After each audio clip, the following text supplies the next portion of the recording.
There's a reason banks used to be called trust companies. It's all based on trust. And I'm going to jump on my soapbox for a minute and say, look, the entire capital markets is based on trust. And that's why the title of my business plan originally for New Constructs was to improve the integrity of the capital markets. What I meant by that is that if we don't trust Wall Street, the companies that are selling a stock, if the rest of America decides they're just not going to trust this system and our capital market implodes, we're in a bad place.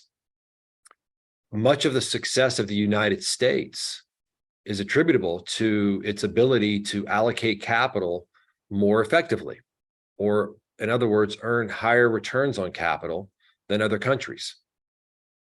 That's the reason we went from newcomers just a couple hundred years ago to the most successful and largest economy in the world. In a very short amount of time, we went from bottom of the heap to the top of the heap.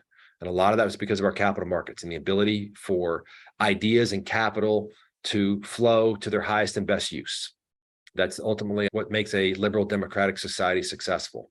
And to the extent that we can't trust the underlying mechanism there, then our economy really suffers. Standards of living suffer. Because if we're not taking a certain amount of capital and growing that into bigger capital, which is what happens when you have intelligent capital allocation, if instead that capital is being siphoned off to a wealthy few, that's bad for society. That's fleecing people. And all too often, I think that's what's going on, especially when we go through those old IPOs. I mean, this was a fleecing of America in a lot of ways, of middle America. You're luring unsuspecting folks into the market so that you can take advantage of them. And this inflation problem doesn't make it any better.